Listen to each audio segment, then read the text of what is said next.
जेव्हा सामान्य माणूस असामान्य काहीतरी करतो, तेव्हा त्याचा परिणाम त्याच्या आयुष्यासोबतच आजूबाजूच्या लोकांवरही होतो. एखादं वेगळं काम करताना, जे आपल्या कुटुंबात, आपल्या परिसरात कोणीच केलं नसेल किंवा एखादं मोठं स्वप्न पाहताना, त्या स्वप्नाबद्दल बोलताना, लोक काय म्हणतील याचा विचार मनात येतोच नाही. समाज ना सतत आपल्याबद्दल, आपल्या जीवनशैलीबद्दल बोलत असतो. कधी चांगलं तर कधी वाईट. जीवनाची गुणवत्ता वाढवायची असेल तर थोड्या गोष्टी बदलाव्या लागतात. वेळेचा अतिसूज्ञपणे विचार करावा लागतो.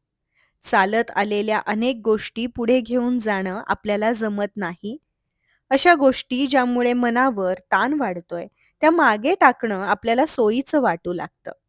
आणि इतरांपेक्षा थोडं वेगळं वागताना आपण समाजामध्ये जास्त हायलाइट व्हायला लागतो.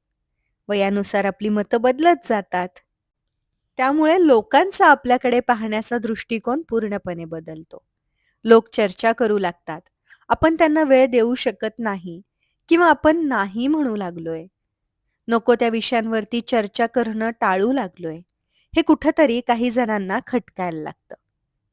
त्याचा त्रास मात्र आपल्याला होतो आणि मग त्याचा परिणाम आपल्या कामावर होऊ लागतो.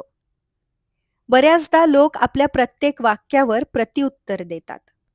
आपलं बोलणं फक्त प्रत्युत्तर देण्यासाठीच ऐकू लागतात. तुलना करू लागतात. भलेही आपण आपल्या जीवनामध्ये व्यस्त असलो तरीही समोरचा व्यक्ती उगाचच आपल्याशी तुलना करत असतो. त्यामुळे सहज बोलणं देखील आपल्याला त्रासदायक वाटू लागतं. आपल्याला कोणाशीच बोलता येत नाही. आपण या समाजाचा भाग नाही का? असं आपल्याला वाटू लागतं. बरं मग हे बदलणार आहे का? तर नाही. या गोष्टी अशाच चालू राहणार. आपण काहीही कसेही वागलो, यशस्वी झालो, अपयश आलं, घरीच राहिलो, घरातून बाहेर पडलो, प्रत्येक गोष्टीवर मत मांडणारे लोक आपल्याला जागोजागी मिळत राहणार. आपण त्यांच्या बोलण्याला मनावर न घेता सोडून देऊया. एक लक्षात घेऊया, जेव्हा समोरच्याला स्वतःला योग्य सिद्ध करून आपल्याला खेचायचं असतं, तेव्हाच नकारात्मक प्रतिक्रिया येतात. आपले विचार त्यांच्यापर्यंत योग्यरित्या जर पोहोचू शकले नाही, तरी देखील ते आपल्याबद्दल चर्चा करतात. मग आपण ज्या पद्धतीने विचार देतोय किंवा सांगतोय, यापेक्षा जास्त समोरचा व्यक्ती तो कशा पद्धतीने घेतोय, हेही महत्वाचं आहे. आपली बरोबरी करण्याचा प्रयत्न न करू शकणारे लोक आपल्याला नावं ठेवू लागतात. नवी सुरुवात करताना अनेक प्रश्न निर्माण होतात. आपण फक्त काम करत राहायचं. आजूबाजूचे आवाज विसरण्यासाठी स्वतःला कामामध्ये झोकून द्यायचं.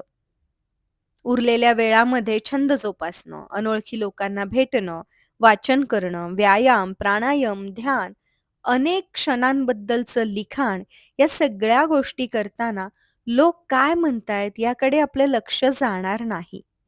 किंवा जरी लोकांचं बोलणं ऐकू आलं, तरीही त्याला महत्त्व देणं आपल्याला चुकीचं वाटेल. कारण तेवढा वेळच आपल्याकडे नसेल.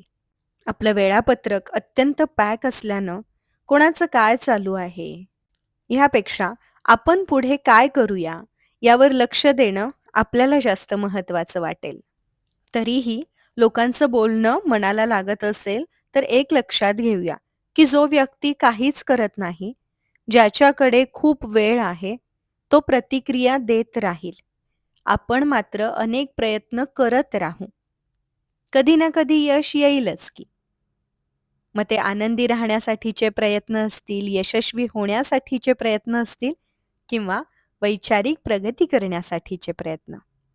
अशा अनेक प्रयत्नांना दिनचर्येत महत्त्व दिलं, की लोक काय म्हणतात याचं महत्त्व नक्कीच कमी होईल.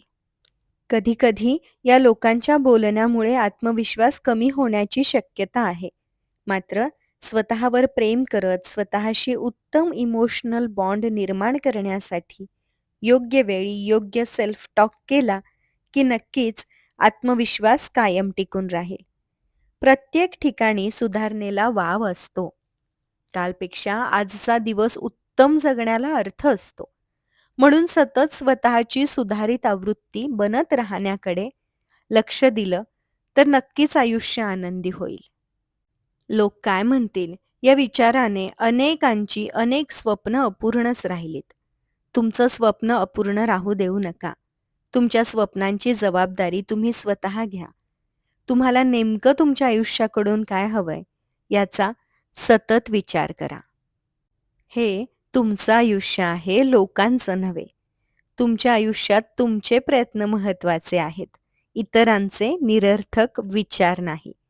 म्हणूनच आता साऱ्या शंका सोडून बिनधास्तपणे योग्य गोष्टी मिळवण्यासाठी, अनेक स्वप्न पूर्ण करण्यासाठी प्रयत्नात राहूयात. लोकांपेक्षा आधी आपल्या स्वप्नांचा, आपल्या विचारांचा आणि आपल्या ध्येयांचा जास्त विचार करून त्यांना महत्त्व देऊयात. आपल्या जीवनामध्ये बदल घडवण्यासाठी आपण स्वतःसाठी उभे राहूयात.